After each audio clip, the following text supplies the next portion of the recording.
విలువలు వికాసము. స్వామి శితికంఠానందజీ మహారాజ్. విలువలు వికాసం. సుదీర్ఘకాలం విద్యా వ్యవస్థను పరిశీలిస్తున్న 2 తరాలకు పైగా విద్యార్థులకు తీర్చిదిద్దిన ఒక గొప్ప విద్యా సంస్థ అధినేత ఇటీవల కలవడం జరిగింది. మాటల సందర్భంగా ఆయన రామకృష్ణ మిషన్ నుంచి ఏమి సహాయాన్ని సహకారాన్ని కోరుకుంటున్నారో చెబుతూ, స్వామి విద్యార్థులను సమర్థులుగా చేసి పంపిస్తున్నాను అన్న సంతృప్తి కలగడం లేదు. సమర్థులుగా వాళ్లను జీవితానికి సిద్ధం చేయకుండా అసంపూర్ణులుగా బయటకు పంపిస్తున్నామన్న వెలితి కలుగుతుంది. ఈ తరానికి విలువల పట్ల ఎలాంటి అభిరుచి లేదు. ఈ తరానికి విలువల పట్ల ఎటువంటి అభిరుచి లేదు. మీరు సుదీర్ఘ ఉపన్యాసాలు కాకుండా సమకాలీన సమాజంలో ఉన్న ఉదాహరణలు చూపుతూ విద్యార్థులు విలువల ఆవశ్యకతను హృదయపూర్వకంగా గ్రహించేటట్లు చేస్తే నేను సంతోషిస్తాను. మీరు ఈ సేవ ఊరకే చేయనక్కర్లేదు, మీకు తగిన పారితోషికం ఇవ్వగలను అన్నారు. ఇది ఈ రోజుల్లో సమాజ హితాన్ని గురించి ఆలోచించే చాలామంది పెద్దవారికి ఉన్న ఆవేదన. ఏదో సరిగ్గా లేదు, మనం ఎక్కడో పొరపడ్డామన్న భావన సామాజిక స్పృహ ఉన్న చాలామంది వ్యక్తుల మనస్సులను తొలుస్తూ ఉన్నది. అవును, మన విద్యాలయాలు నిజమైన విద్యను గర్వలేకపోతున్నాయి. చదువు కంటే కేవలం కూడు గుడ్డ వసతి సంపాదించుకోవడం కోసం కాదు. చదువు కంటే కూడా ఉత్తమమైనవి ఉన్నాయి. చదువు అంటే కేవలం కూడు గుడ్డ వసతి సంపాదించుకోవడమే కాదు, మనకు ఇవి కనీస అవసరాలు అని మనల్ని సృష్టించిన సృష్టికర్తకు తెలియదా? మనం మరీ ఇంతగా తాపత్రయపడాలా? అంటే ఇదంతా స్వయం కృతమే. ఒకటి, అన్ని వృత్తులను సమానంగా భావించలేకపోవడం, కాస్త శారీరక శ్రమతో కూడుకున్న పనులు వృత్తులన్నీ అల్పమైనవని భావించడం. 2, సమాచారానికి నైపుణ్యానికి వ్యత్యాసం తెలియకపోవడం. జీవన విలువలను ఎలా బోధించాలి? నేటి విద్యార్థులకు చదువుతో పాటు జీవన విలువను ఎలా బోధించాలి అన్నది కొద్దిమంది విద్యావేత్తలకు వేధిస్తున్నటువంటి ప్రశ్న. పైన పేర్కొన్న పెద్దాయన ఈ విలువలు నేర్పడానికి మా అధ్యాపక బృందం సరిపోదు, వాళ్ళ దగ్గర ఆ జ్ఞానం నైపుణ్యం లేవు అని కూడా అన్నారు. ఎలా ఉంటుంది? వారు ఇదే విద్యా విధానము నుంచి వచ్చిన వారే కదా. అదేవిధంగా ఇంజనీరింగ్ కళాశాలలో భారతీయ ప్రాచీన విజ్ఞానానికి సంబంధించిన కనీస అవగాహన కలిగించమని ఏఐసిటి నియమం పెట్టింది. అయినప్పటికీ పాఠ్య ప్రణాళికలను నిర్దిష్టంగా నిర్వచించకపోయేసరికి బోధించే సామర్థ్యం ఉన్న ఆచార్యులు లేకపోయేసరికి ఆ నియమం కేవలం కాగితాలకే పరిమితమై కూర్చున్నది. ఇక్కడ మానవ వనరుల కొరత కూడా చాలా తీవ్రంగా ఉంది. ముఖ్యంగా మనం విద్యార్థులకు భారతీయ నాగరికత ఏ విధంగా మిగతా నాగరికత కన్నా విలక్షణమని తెలియజేయాలి. మన ప్రాచీన జీవన విధానం, జీవితాన్ని మనం అర్థం చేసుకున్న తీరు, మన జాతిని నిర్వచించిన నైతిక విలువల వారసత్వం గురించి వారికి బోధించాలి. స్వామి వివేకానంద సందేశ తరంగని అన్న పుస్తకంలో భారత నాగరికతను స్పష్టంగా నిర్వచించారు. మన విలువలను గురించి, వాటి వైశిష్టం గురించి చక్కగా వివరించారు. నిజానికి ప్రతి భారతీయ విద్యార్థి ఆ పుస్తకంలోని కొన్ని ఉపన్యాసాలైనా చదవాలి. ఆ ఉపన్యాసాల్లో స్వామీజీ మనకు భారతదేశ ఆత్మను ఆవిష్కరించారు. ఒక జాతిగా, దేశంగా మనమేమిటో మనకు తెలియజేశారు. దీనిని గ్రహించకుండా మనం ఎన్ని అభివృద్ధి ప్రణాళికలు రచించినా అవి మనకు ఆశించిన ఫలితాన్ని అందివ్వవు. ఆ ఉపన్యాసాలు ముఖ్యంగా సివిల్ సర్వీసెస్ పరీక్షకు సిద్ధమవుతున్న యువతకు ఒక తప్పనిసరి పాఠ్యాంశంగా ప్రవేశపెట్టాలి. ఎందుకు ఇంతవరకు ఆ పని చేయబడలేదో అర్థం కావడం లేదు. ఎవరికీ ఆ జ్ఞాన సంపద విలువ తెలియలేకుండా పోయింది. స్వాతంత్ర్యం వచ్చిన తర్వాత చరిత్రను రచించిన వారు జాతీయోద్యమంలో వివేకానందుడి భావాజాలం ఇచ్చిన స్ఫూర్తి ఎంతటిదో సమగ్రంగా అంచనా వేయలేకపోయారు. అందువల్ల వారు ఆయనను కేవలం ఒక దార్శనికుడు, వేదాంత బోధకుడు, మతాచార్యుడిగా మాత్రమే పరిగణించి ఆయన వారసత్వం అంతా హిందూ మతానికి సంబంధించినదని, లౌకిక రాజ్యాంగం ఆధారంగా నడిచే దేశంలో ఒక మతాచారుడి బోధనలు ఆ మతానికి చెందిన వారికి వర్తిస్తాయని ఆసక్తి ఉన్నవారు ఆ బోధనలు వ్యక్తిగతంగా చదువుకోవచ్చని భావించారు. వివేకానందుడి బోధనలు పాఠ్యాంశం ద్వారా చెప్పకపోవటం వలన ఈ దేశానికి జరిగిన అన్యాయం అపారం. చాలామంది భారతీయులకు తెలియని రహస్యం ఇది. తమకు జరిగిన నష్టాన్ని కూడా దేశ ప్రజలు అంచనా వేయలేకపోతున్నారు.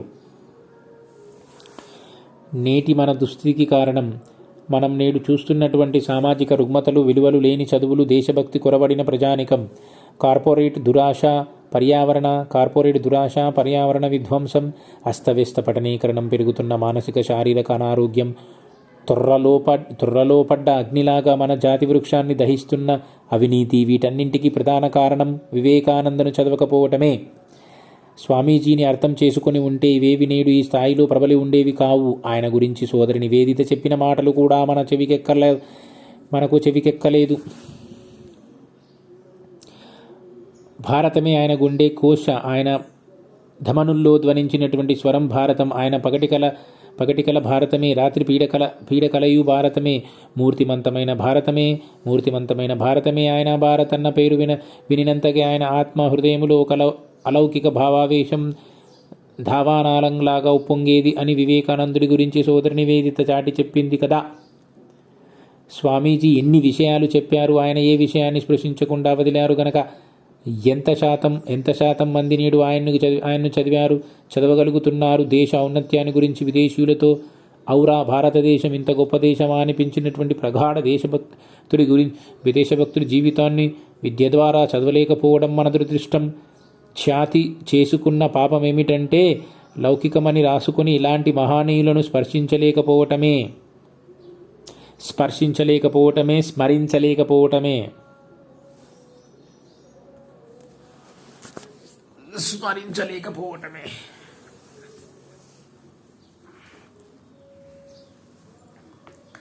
స్వామి వివేకానంద చెప్పిన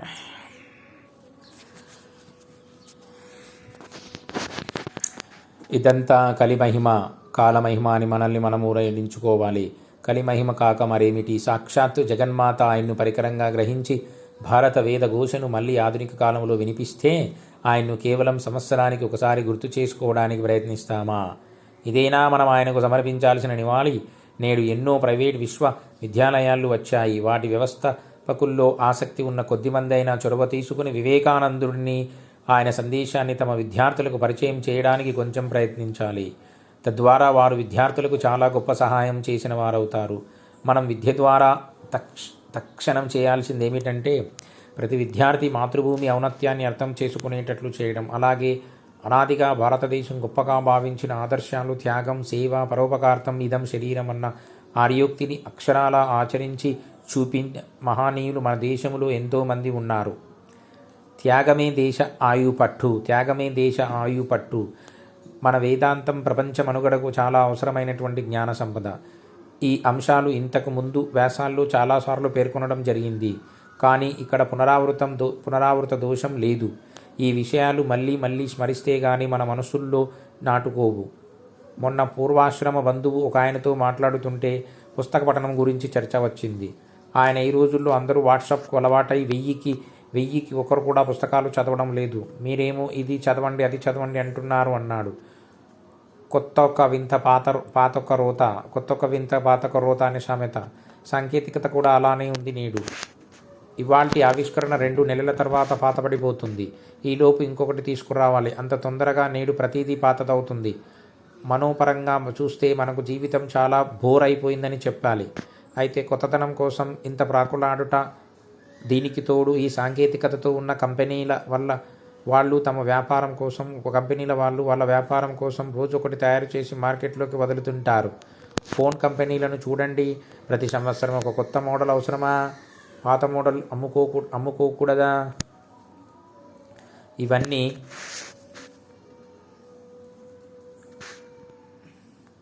సమాజానికి ఏదో అవసరం అని కాదు.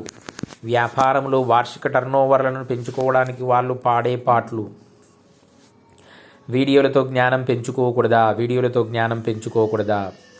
మేము పుస్తకాలను చదవలేము, వీడియోలు చూసి మా జ్ఞానాన్ని పెంచుకోకూడదా అని అడుగుతారు. కొంతమంది పెంచుకోవచ్చు, పూర్తిగా కాదనలేం. కానీ ఒక్కసారి ఆత్మపరిశీలన చేసుకుంటే మనం దృశ్య శ్రవణ మాధ్యమాల ద్వారా ఎంత జ్ఞానం పెంచుకోగలుగుతున్నాం. నేడు ఈ వీడియో ప్రపంచమంతా ఒక మాయాజాలంగా ఉంది. ఏమి చూడాలి, ఎవరిని అనుసరించాలి, ఎవరిది సరి అయిన విశ్లేషణ, మళ్ళీ మనకు విపరీతమైన చాయిస్. ఎంచుకోవడానికి అసంఖ్యాక పరిమాణంలో ఉపన్యాసాలు ఉన్నాయి. అన్ని ఉపన్యాసాలలో సరి అయినదేదో ఎలా నిర్ణయించుకోవాలి?